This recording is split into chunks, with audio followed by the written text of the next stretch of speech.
I want to talk about the Australian Faunal Directory and why it matters to put it up in Wikidata. And I want to show some of the features of it to show you just what a good database it is. I need to share my screen, so I'm going to hopefully manage to do this sooner rather than later. Aha, that doesn't look much chop. Let's take a look at that. Okay, so that's not what we want to look at. We're going to look at a little frog, I think, if I can find him. Come on. Ah, here we go. Okay, so this is the Wikidata for a frog. It's the Cape Melville tree frog. And for once, we don't have half a dozen names here, which isn't terribly helpful. So this is quite good. We can see that's its common name, which personally, I don't think it should go in the label there. This, I think, should be the label because it is less subject to common names aren't common. They aren't common across all of the English language where English language is used. So in some places, a plant might be a weed. In other places, it's a perfectly it's an endemic and it has an entirely different common name. So they're not common names, and there is a good reason why we went to scientific names, and frankly, that's what I think they should be. Anyway, what's nice about this so far, we have it's an instance of a taxon. Someone's put up its year of publication and the taxon author, a character called Keith R. MacDonald. And we have here a map, which is nice. We don't have any pictures.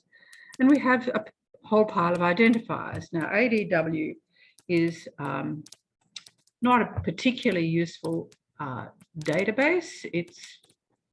It's useful if we get there, because it does show you the structure of the tree structure that it's related to. So right down the bottom, when we finally get there, we'll see that Litoria andimalin belongs to the genus Litoria, which are called tree frogs, belongs to the Hylidae, that's the family. Presumably, I don't know if that's a subfamily or an order or whatever. We go through a whole pile of through a significant hierarchy to get up to the fact that it's chordata or vertebrata or whatever. And there it is there. What we don't have in this particular database, we don't have who the authority is or what year it was, that name was created. So it's a useful database. It may or may not, and I'm not sure about it, indicate whether it's a valid name or not, or whether it's an accepted name. Nonetheless, it tells us that there is a species called Litoria andimalin. Okay, so what do we get when we use the Australian? We'll probably get something considerably better if we use the amphibian species of the world. It's probably it's not a database I've used, but I expect it'll be quite good. And you can see that somebody's joined this together to this particular tree frog, but it's undergone a genus name change. It was called Litoria andimalin, MacDonald 1997, but it's now called, and that's a very naughty name, Dubois and Freyfrey 216, which is very curious indeed. However, this at least tells us about the status of the name according to the amphibian species, the American Museum of Natural History. Now, there is an issue. That is correct. It's in brackets because this is a later combination of the name with a different generic name. So it's gone to Ranoidea, according to the American Museum of Natural History. Now, this is part of the problem of putting stuff up in Wikidata, and part of the problem of trying to do things, because in the wiki world, we try to use the latest and the accepted name, but unfortunately there's not a one accepted name, and it's a bit uncertain what the story is, because clearly the American Museum of Natural History takes this to be the accepted name. It's a later recombination of the original name. Whereas if we were to go to the Australian Faunal Directory, which we will do now, I think we might, well, I don't know what we'll find. Let's have a look where it's taken us. Aha. According to the Australian Faunal Directory, the original name is still the accepted name. And if we look at the frog itself, we've got well, we don't have a picture of the frog, but we do have a picture of its distribution. And it's an Australian frog found in Cape York. And we would hope that the Australians get it right. But this is the problem. By the time you get to, well, for plants, for animals, for all of these things, databases are out of sync. Now, sometimes it's just that they haven't managed to catch up. Database compilers are not, the most highly paid, I imagine, of the people that deal with these things. And just who, at what point you decide to say, this is the accepted name, we'll accept what Joe Blow says about Litoria. We really think it's a different genus now. So we have all of these problems, which is why it's really nice in Wikipedia if, when we go to it, and we have our Cape Melville frog, we have an unambiguous scientific name, because the person responsible for this scientific name is, as you'll see in some of the data here, unequivocally Keith MacDonald, right?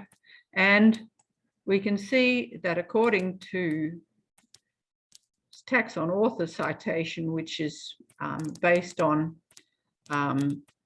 the Australian Faunal Directory, the accepted name, according to the Australian Faunal Directory, is the original name.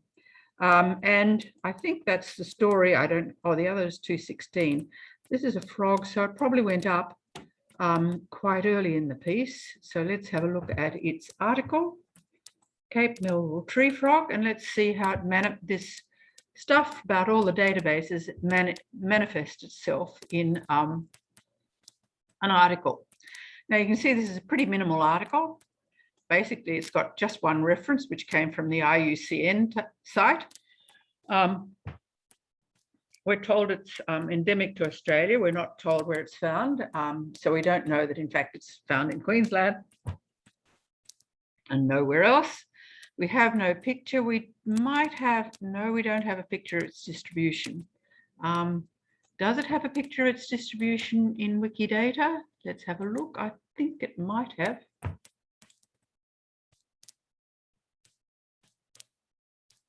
Yes, it does. So I should grab that. Chloris distribution. Why is that the right one?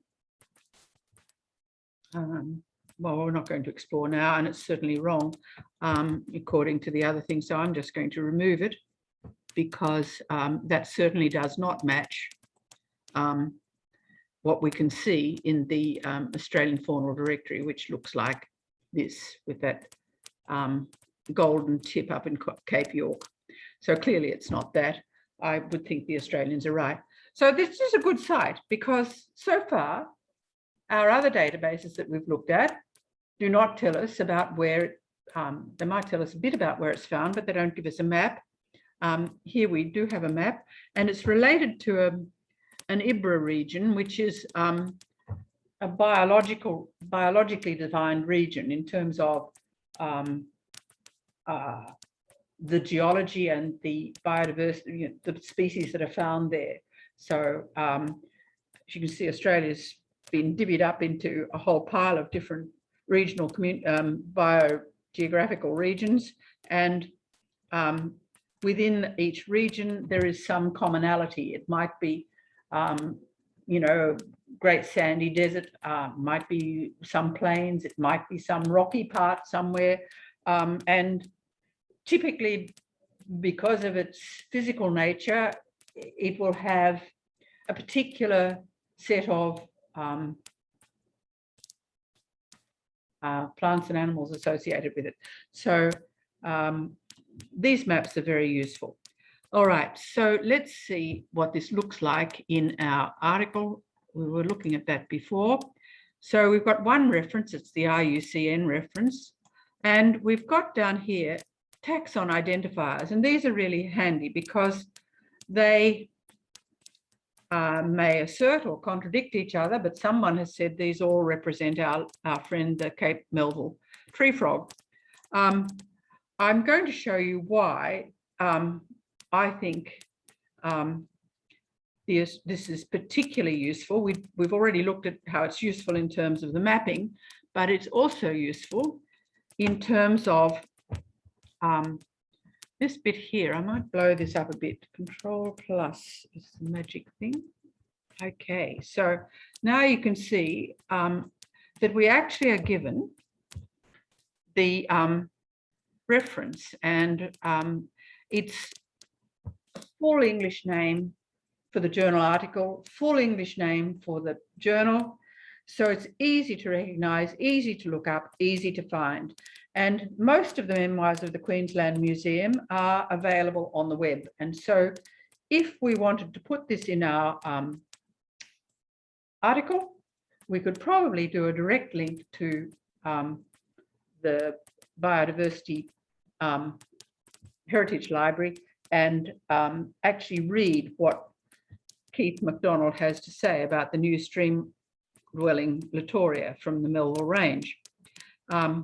And we know where it was collected. It was collected on the Melville Range in Cape Melville National Park, Queensland. We have coordinates for that, which is really nice. So this, just in that little bit, and this bit about the animal, we now have the original source, which we didn't see in, or we might have seen in the amphibia one, I'm not sure, amphibian one, but this is very useful. Here's another example of one. Now, this is one of my first beetles that I put up if I find it, Antilles vigorsi, and it's a little weevil found in Queensland again. Aren't all that many identifiers. There are a few, not too bad. We're going to concentrate on this one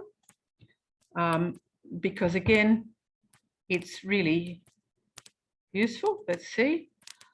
And there again, we have the name. And if we were to go here to this article, we actually see that there were many, many beetles or weevils or whatever defined in this particular journal article. So this is a good journal article to stick in Wikidata because we would be able to describe all of these things from that. They all have something to tell of the taxonomic history of whatever animal is being described. This is Balaninus diaconitis, whatever that may be. Why does it matter? It matters because one of the things that this is telling you in the taxon bar, when you see AFD, it's telling you it's found in Australia. Now, it's not necessarily telling you it's an Australian endemic because introduced species also appear in the Faunal Directory. But for obscure and unusual beetle combinations, names, insects, whatever, spiders, macropods, I mean, we all know that they're Australian pretty well, but there are lots of animals that you might not know at first glance that they were Australian. So what's nice about this is that the moment you start to link your article to the Wikidata, you can see that you have this wonderful source that will tell you who originally described this animal. And so you've got two things. You've got who originally described the animal, and you've got that it's found in Australia. You might even have a map. I don't know whether we do in this instance for, let's see, no, that's our, we need to go back to our Antilles vigorsi. Let's see its little entry. Come on up, you darling. Let's hope that there it is. Let's see whether we've got a map. No, we haven't got a map for that one. We only know that it was described by Gyllenhaal, who was a European entomologist, and he described it in 1837. So he probably had some material sent back to him from Australia, and it's not at all clear, and certainly it hasn't been made clear here where it is. But there is some chance that you will see a map which will help you get there. Now, the other thing, yes, okay, so that's why it's useful. One, it tells you it's an Australian species if you see it at the bottom. Two, it gives you the original author, and it gives it to you in long form, which is much, much easier to look for on the internet. And so that is the value of, or some of the values of the Australian Faunal Directory. And at this point, I'm going to stop sharing and I'm going to stop recording if I can find